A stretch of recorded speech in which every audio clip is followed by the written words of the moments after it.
Hello everyone and welcome to another LoL Weekly. I am Solid, aka Josh, and I am your host. This is the show where we talk all about the League of Legends esports scene. Let's hop straight into it. So, some of you might have been watching the EU LCS summer promotion. Big shockers coming out of this in my opinion. A lot of brilliant games played. A lot of the challenger teams, showing that they definitely deserve to be in the LCS, even if they didn't make it, because even when challenger teams were playing against other challenger teams, the matches were still brilliant. And that really surprised me actually, because I'm quite cynical. I was expecting mediocre games at best, but watching the games this weekend were brilliant. Seriously brilliant. But yeah, lots of shocks from the challenger teams actually.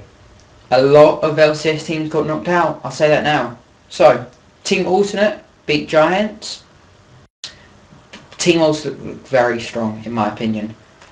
Maybe not as strong as some of the top LCS teams, but strong compared to the other challenges and some of the lower LCS teams, which got knocked out actually. Sinners Never Sleep beat AAA. AAA haven't been doing great recently. They've been doing better than people expect, but still not great in my opinion. And then Meet Your Makers beat Dragonborns. And this was actually, I'm very happy for Meet Your Makers here, because Dragonborns have kept Meet Your Makers out of LCS for, I believe, last season, and I can't remember if it was the season before as well, but definitely last season. Dragonborn stopped Meet Your Makers from getting in, they beat them. So, Meet Your Makers beating Dragonborns definitely shows that they have improved as a team and have earned their spot in LCS.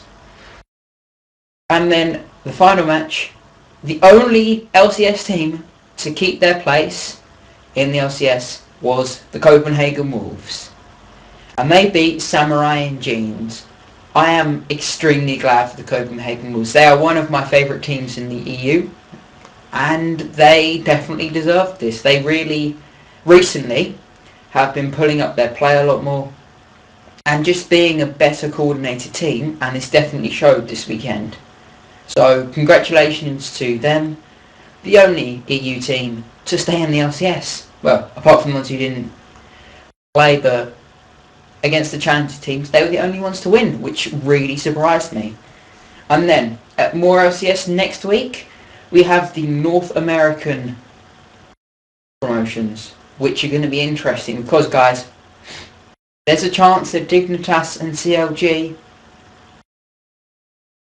will not play next time, which is a scary thought, because in all of LCS, in all of North American LCS, there's always been CLG and Dignitas. Always. They have been there since the start, and I expect them to be there to the end. But recently they haven't been showing they've been doing great, and getting beaten by GGU and another team, Vulcan, last week, but the week before, in the split, really showed they need to pull their stuff together, and there's a chance they couldn't be in LCS anymore, which is shocking, because there are extremely good teams. I mean, no one can deny that, they're brilliant teams, but they haven't been playing like most people know they can. And then of course you have Complexity and MRN also playing in these playoffs, which, yeah, I don't want to expect them to go out, because they could definitely improve a lot like the Wolves did. But any of them could go out, and especially what's happened in the EU with only Wolves making it through. These teams should be scared in North America, because if the challenger teams are half as good as some of the ones in the EU, they're going to have to play some at the top of their game to stay in the LCS, because if they don't, a lot of these teams may disband. I mean, I'm pretty sure that Hotshot GG did say that if they didn't make it through, that would probably be the end of CLG. And that's a scary thought. That really is. And now, on to OGN.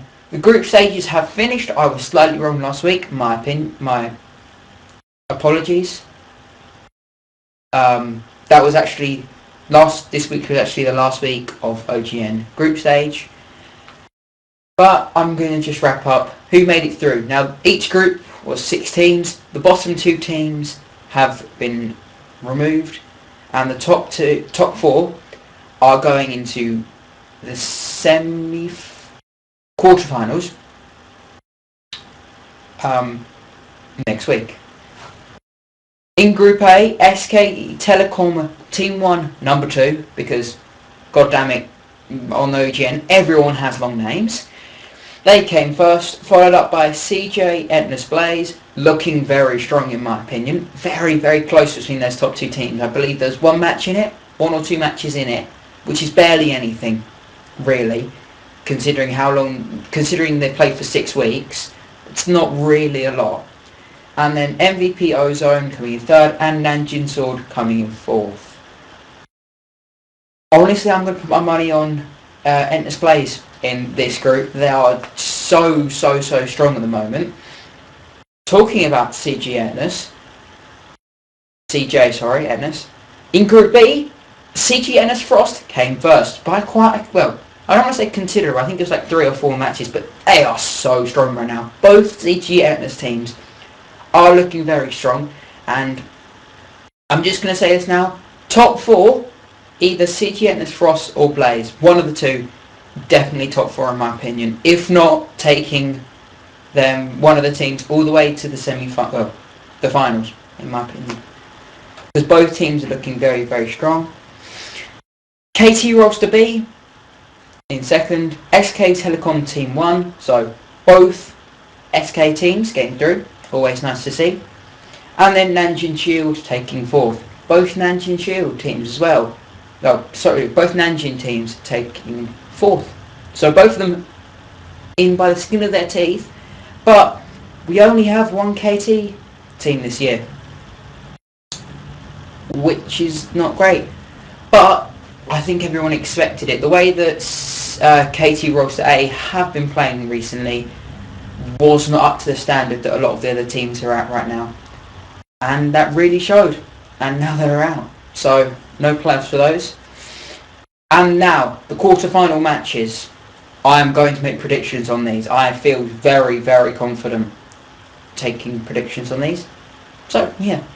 Quarter-final matches are SK Telecom Team 1, number 2, versus Nanjing Shield. I'm going to give this to SK, just because they've been playing a lot better. Nanjing Shield just getting through on the skin of their teeth from a lot of their mid-season wins, in my opinion. Really carried them. KT Roster B versus MVP Ozone. Definitely going to KT Roster B, in my opinion.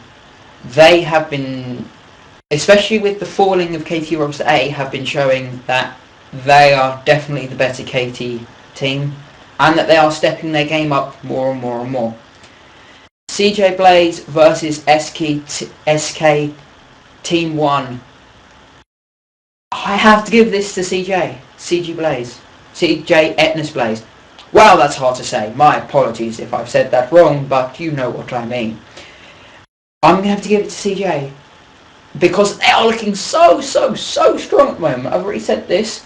They are looking so strong, and I'm definitely going to give a lot of the series to them. And then final match, CJ Frost versus Nanjing Sword. I kind of feel sorry for Nanjing Sword. Coming in 4th against the 1st place Frost is a hard matchup. I'd love to see them take it, but of course my money's going to go on CJ Frost, just because they have looked so strong recently.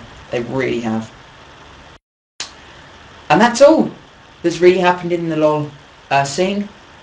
I hope you guys all enjoyed. I hope you guys brought up on some of the LoL esports you didn't catch over the week. Just a few announcements. I'm starting a StarCraft esports show. I may have mentioned that a little bit, I'm not really sure. But yes, I've started a StarCraft show. I do play StarCraft quite a bit actually, almost as much as I play LoL. but I will be starting a show, and which will be launching today when this video goes up. But both shows are going to be rescheduled for Mondays, just because that's easier for me to cover a lot of the stories. So yeah, so this and my StarCraft one will be starting from Monday next week. Thank you everyone for watching. I will see you all later.